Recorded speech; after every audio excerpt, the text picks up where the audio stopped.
J'ai effectué ce matin deux visites dans deux différents marchés de la région de Dakar. D'abord à Anne Belair, puis ici au marché central au Poisson. À Anne Belair, vous avez vu d'abord le travail qui avait été effectué avec l'accompagnement de l'Union européenne sur la restructuration urbaine.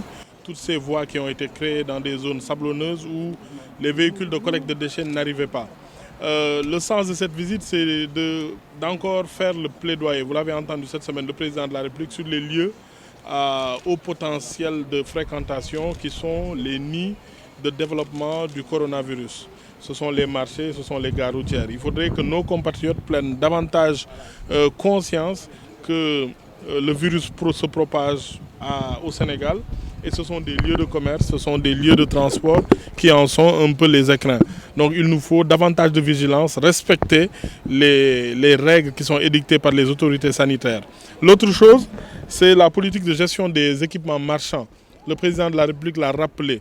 Il faut un investissement massif dans les équipements marchands. Il faut changer de philosophie de gestion de nos équipements marchands. Il nous faut faire une révolution de nos équipements marchands. Donc ce qu'il faut, c'est ouvrir une discussion avec le ministère des collectivités territoriales, avec les maires, l'association des maires du Sénégal, les collectivités territoriales, afin de définir un nouveau type de gestion des marchés. Vous l'avez vu, nous sommes passés du marché de Bel-Air avec le maire qui se bat beaucoup avec les populations, les acteurs. Mais vous avez tout de suite senti la différence ici au niveau du marché central au poisson. Pourquoi? Parce qu'au niveau du ministère des Pêches, nous avons un gestionnaire de marché. Le marché central a un gestionnaire avec des équipes qui sont dédiées à cela, au nettoiement, à la gestion des recettes et autres. Et tous les marchés aujourd'hui méritent ce type de traitement. On ne peut plus continuer à gérer nos marchés comme ça se faisait il y a 20 ans ou 30 ans. C'est une activité dominante de notre économie. Il faut davantage d'organisation, de structuration. Donc il faut de l'investissement, mais ces investissements ne doivent pas être exclusivement le fait de l'État. Les marchés souvent sont sur une assiette foncière qui a une très forte valeur, donc il n'est pas difficile de monter des partenariats avec le privé, avec les investisseurs publics comme la CDC ou le FONSIS, de façon à révolutionner nos marchés et de les moderniser. L'autre chose, c'est l'exploitation des marchés, je l'ai dit tout à l'heure, avec l'exemple que nous avons vu ici, une direction, un gestionnaire de marché et non pas seulement des délégués de marché qui se rencontrent et qui décident d'un certain nombre de choses. Un marché, c'est des normes de sécurité, c'est des normes sanitaires, c'est un modèle économique, mais aussi c'est des horaires d'ouverture et de fermeture. Et c'est la raison pour laquelle nous félicitons M. le ministre de la Pêche pour cette initiative très innovante de ce marché central au poisson qui peut être un exemple à dupliquer un peu partout au Sénégal dans tous les domaines. Donc c'est un peu ça le sens de la visite pour féliciter aussi le directeur du marché central au poisson.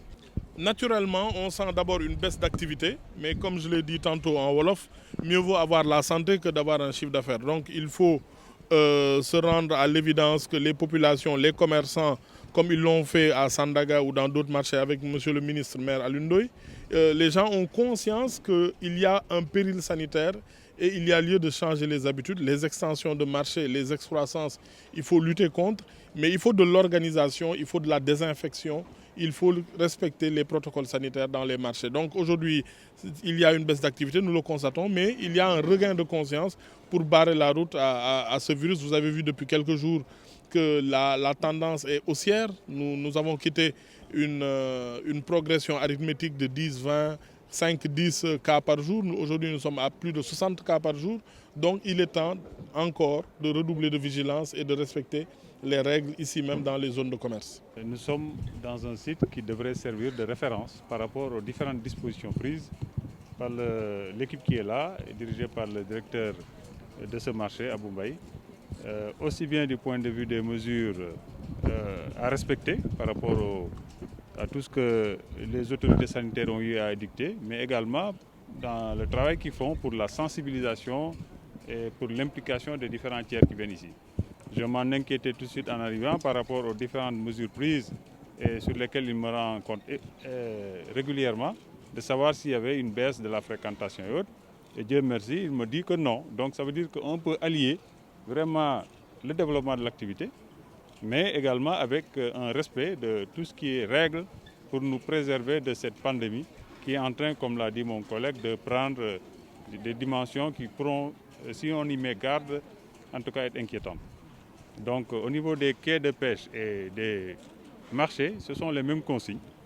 Donc des heures d'ouverture et de fermeture, des activités pour désinfecter les lieux, mais également de respecter certaines dispositions, lavage des mains, utilisation des gels, distanciation sociale, port obligatoire des masques.